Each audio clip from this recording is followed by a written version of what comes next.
Welcome to the Loaded Goat. I'm Aaron. And I'm Chris. And today we're doing a hard-hitting expose on Mayberry tribute artists. I'm kidding, but we are fortunate to have Rik Roberts, who is a tribute artist for Barney Fife. Welcome, Rik. Hey, good to be here, fellas. Thanks for having me along. So, kind of tell us how you got into this, a little bit about yourself, and why Barney Fife. Yeah, I grew up watching the show like a lot of folks. I saw it in reruns. I'm 55, so it had been on and off for a little while when I got to it. Always liked it. Many years later, I started doing stand-up comedy, and I had a couple of little jokes about being pulled over by the police. And I thought, well, maybe it'd be funny if I had Barney Fife pull me over. So I threw the voice in there one show, and people just went crazy for it. The next show, I added a little bit of facial expressions, and they liked it even better. And so I kind of kept working at it until I did a show one night, and somebody from Wendy's Corporation said, hey, would you mind dressing up like Barney Fife and interrupting Dave Thomas at his birthday party coming up?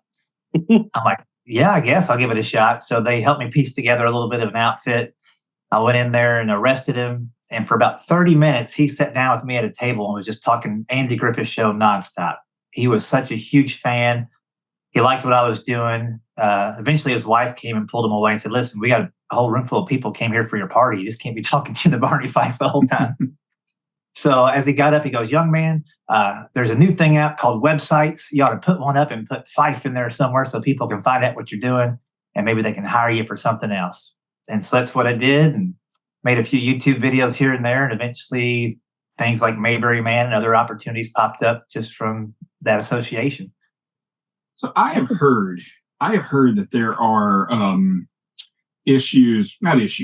there are instances where you can't, like, especially if the actor is still alive, it's not something where you can't really necessarily show up immediately dressed up like Barney Fife at Mayberry Days, or you can or you can't. So I was just curious if you could kind of tell us how you kind of got involved in being a tribute artist.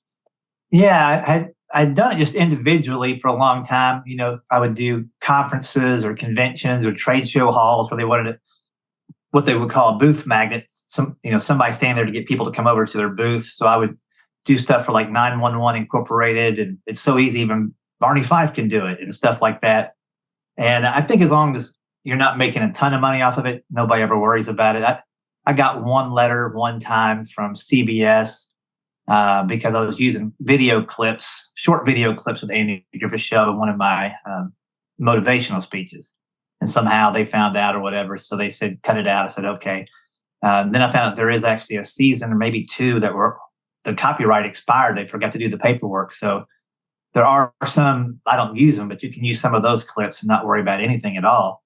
As far as like the festivals and things like that, they kind of dance around the word Andy Griffith Show, and they might say Mayberry. Mayberry's not copyrighted. Mayberry Man, the movie was able to be made without any issues on that end of it. But you just can't use the Andy Griffith Show because that's copywritten, and the characters themselves, I guess to a degree, are copywritten. But if you're a tribute artist, you're like once removed. You're not saying I am the one. I'm doing an impression of the person who did the thing. So as far as I can tell, there's no big issues with it. I know, there's at least 4 or 5 other Barney Fife impersonators that I've met, and they haven't had any big issues with it either. Well, I just have to interject because I can't get over the fact that in my mind, Dave Thomas introduced you to the internet.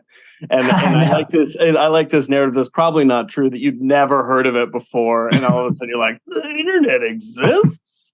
Well, it's funny. Like I really just got into using a CompuServe account, which, there was no pictures. It was all just letters, and they had a forum where some comedians would go in. It was called an alt comedy forum, and you would kind of list things about, I went to this comedy club, I didn't like this experience, or I did like that.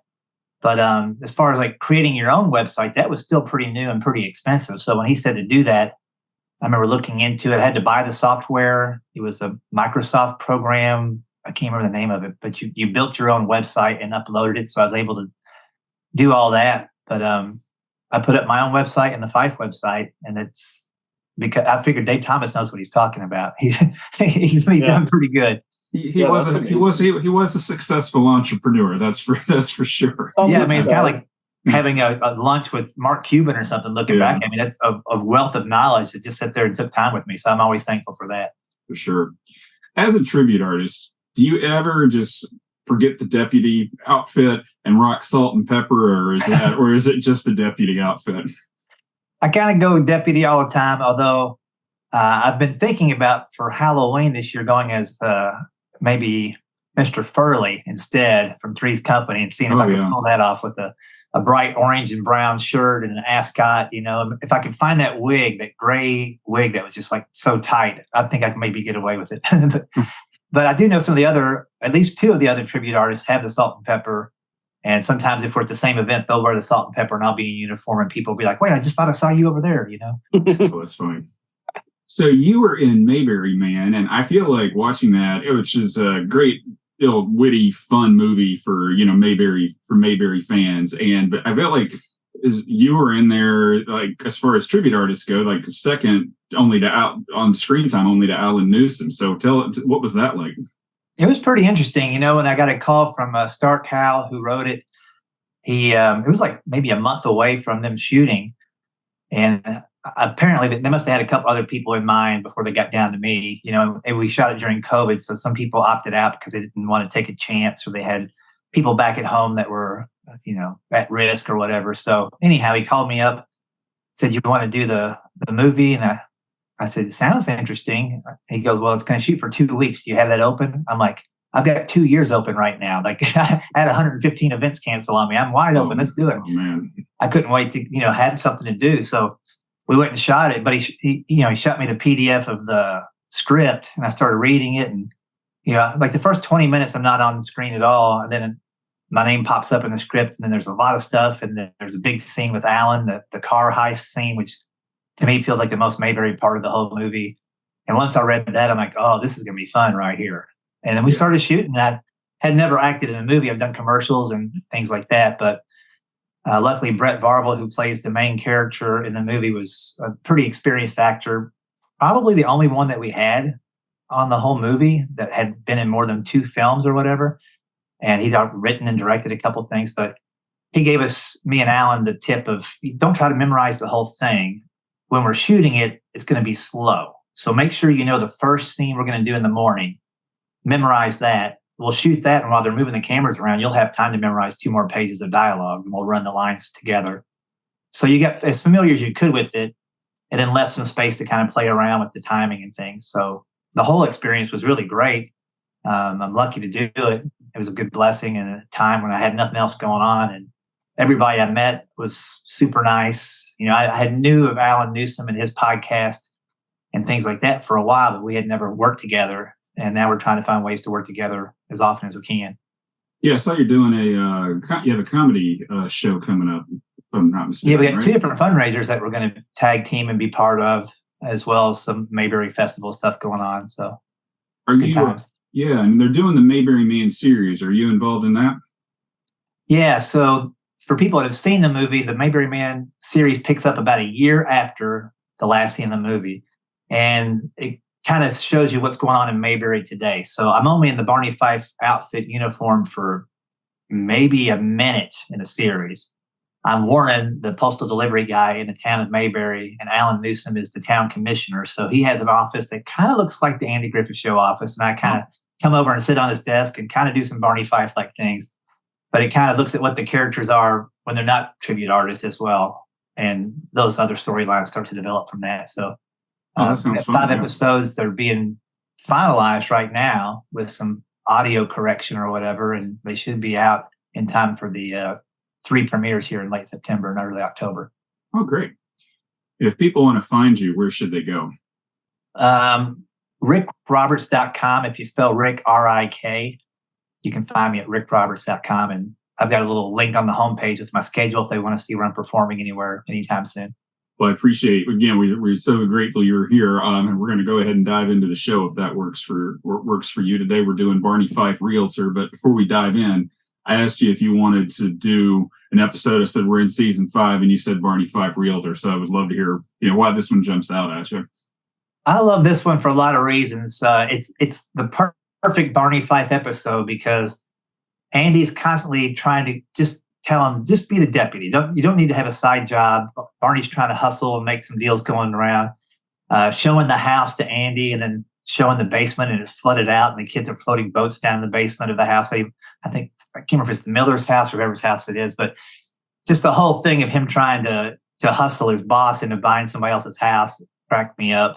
And, a long time ago, I did a Barney Fife. I do a speech called the Mayberry Method, and I did one for a bunch of realtors. And they had watched the episode and dialed up a couple of things, and they gave me a little card that says Barney Fife Realtor on it. And I've got the candlestick phone, so sometimes I'll do some stuff for realtor groups with that. But it's just a fun episode where he's constantly trying to do that side hustle, make a little bit extra money. That's when he's at his glory, is when he's trying to pull off two things at once and gets neither thing done. Yeah. Oh, for sure. And and this one is, and we'll go ahead and jump in. This episode first aired on January 4th, 1965. And we opened with Barney on the phone about a house as Andy comes in and Andy asks if he is buying a house.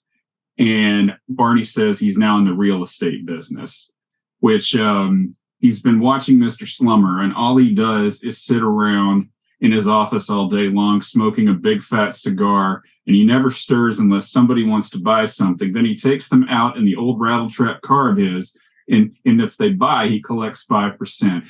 And my wife actually works in government relations for a real estate company, but I think this is really funny. I mean, this is what a lot of people think real estate is that you just take somebody out, show them a house, and get them to sign the papers, and you make money on it. So there's so much more that goes into that. Yeah. Yeah, I love the way he kind of gets to it. Well, he's just printing money, basically. He's just out there taking people in that rattletrap car.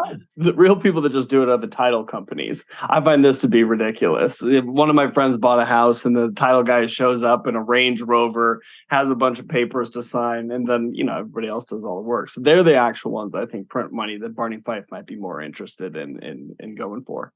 And this is apparently before real estate licenses were required, because apparently he just said, you know what? I'm going to sell houses today. I'm going to do it. Yeah. And it was more like a house swap, too. When you find out the whole shebang, it's like it was quite well thought out.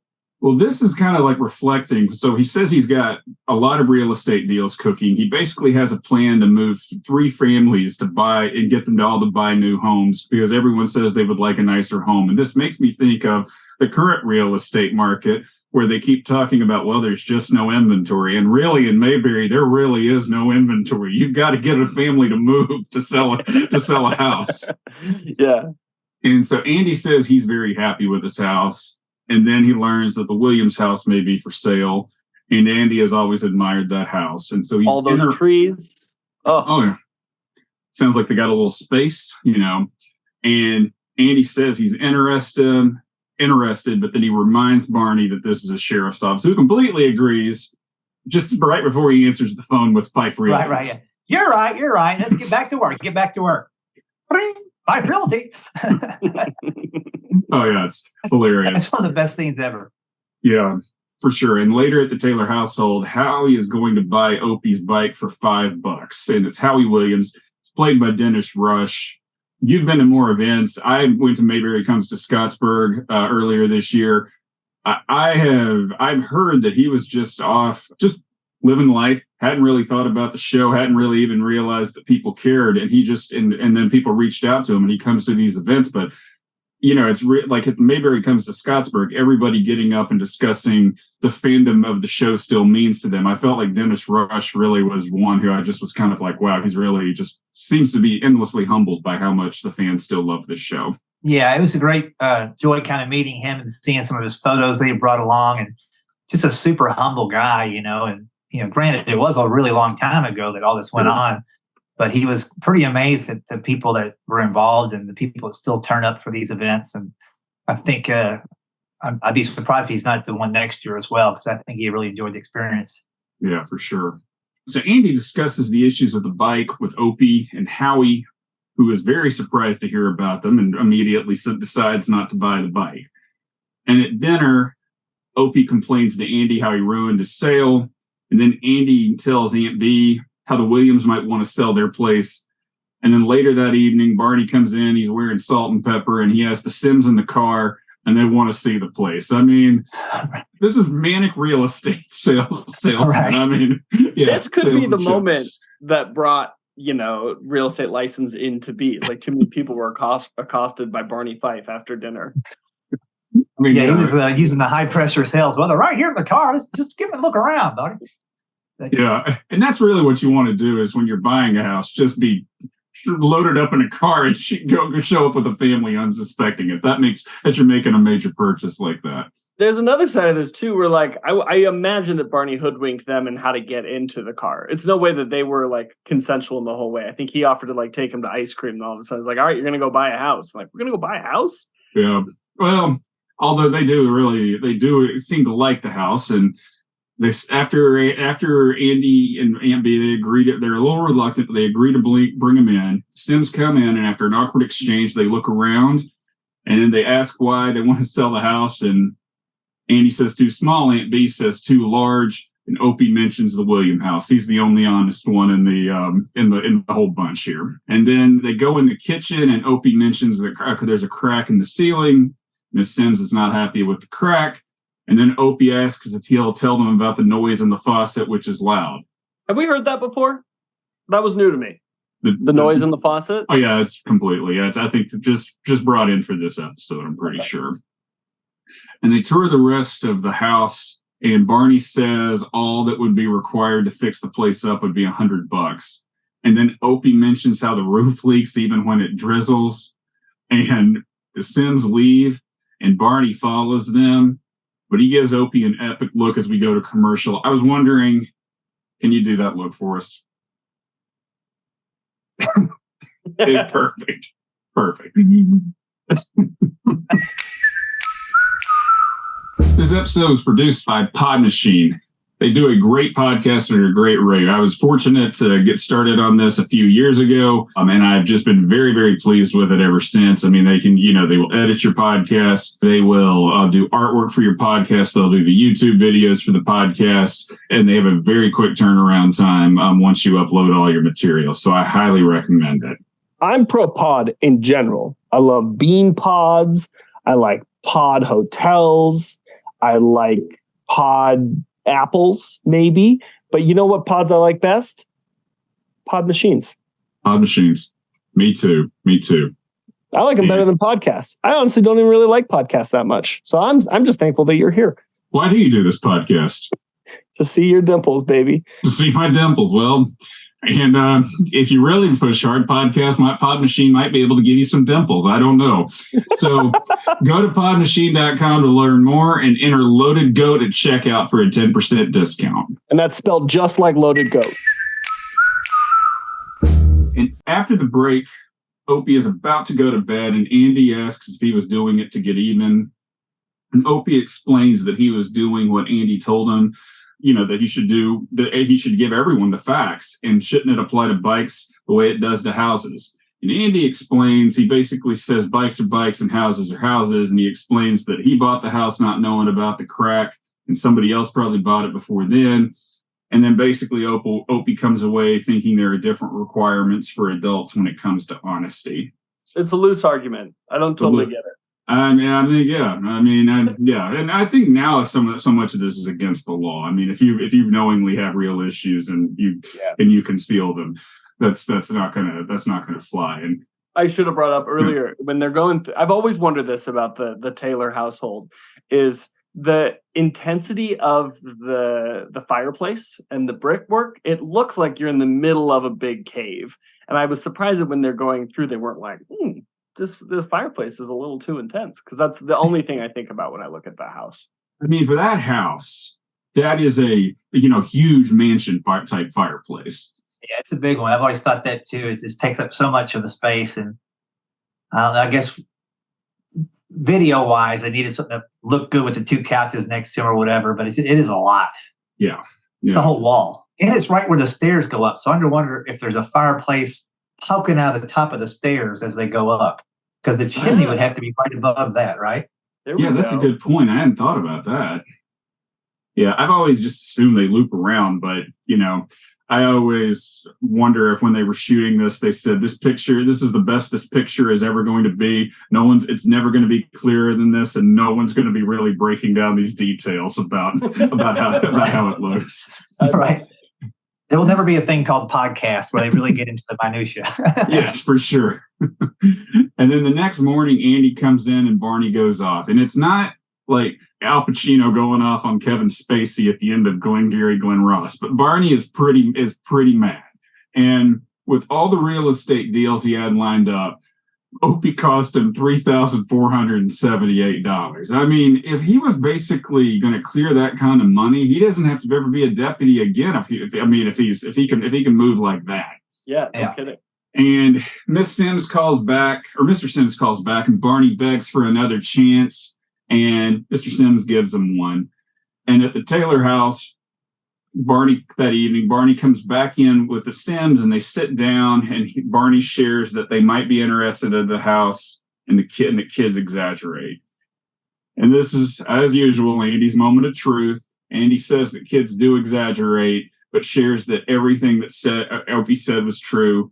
Mr. Sims is like, he's ready to buy the place. And Andy knows that he was all contention on them buying the Williams place. And Barney loads him up and says, we'll take him over there. And I'm just kind of like, if you didn't know Barney Fife and there was just another real estate agent who just kept dropping in with families, you'd almost be like, I'm going to give you a restraining order or something like that. Right. He is just showing up randomly. And Andy and Aunt B are admiring the Williams place and how he comes in and says he's been sailing his boat in the basement because there is a foot of water down there. And he goes, oh, it's great. I mean, no, he's not thinking about what the logistics are of having a foot of water in the basement other than sailing his boat. And there's also a crack in the furnace. And Andy and Mr. Williams agree to stay where they are. I mean, they think, well, let's just focus on fixing up our own houses, which I think is the practical thing to do.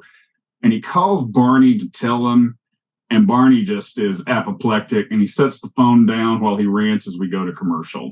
Well, I also like how Andy makes it like they're all going to fix their own stuff. Andy's issue's been around for 30 years. It's not that bad. A roof is a roof versus like living in a floodplain that floods every year inside the basement and all the mold. He got out scot-free on this. He's like, why don't we all do the responsible thing? But his thing is so much easier than everybody else, than the Williams is. Well, Mr. Williams, I mean, if I'm like Mr. Williams, I'm taking out a home equity loan and getting a sump pump. I mean, he's got some real issues there.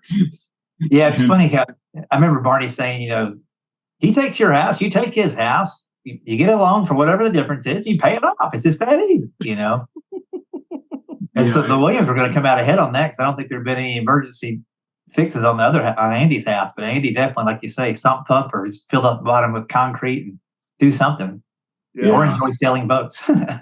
Yeah, or that. I mean, this is really funny. I mean, watching just kind of like Barney's master plan. And I was joking about Glengarry Glen Ross earlier, but there is like that era of the pushy real estate salesman where they're just getting on the phone and really trying to push property on you, which I know still happens today, but for the most part, it doesn't. Like a lot of the stuff that's happening is just he's just walking up to people unsolicited and going, would you like to sell your house? Which is right. You just don't see that as much. I mean, in this day and age.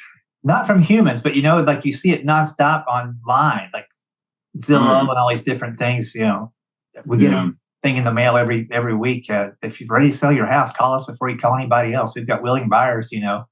So it's less personal, but it's still nonstop, I think.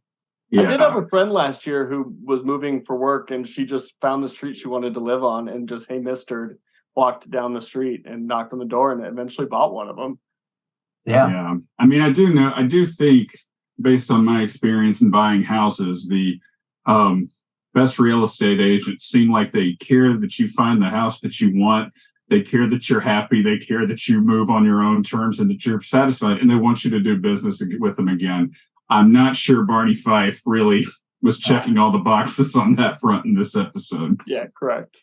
Yeah. No, and his whole vibe kind of reminds me of the episode where he wants to buy the old used car from the old lady, it was grandma and the Waltons.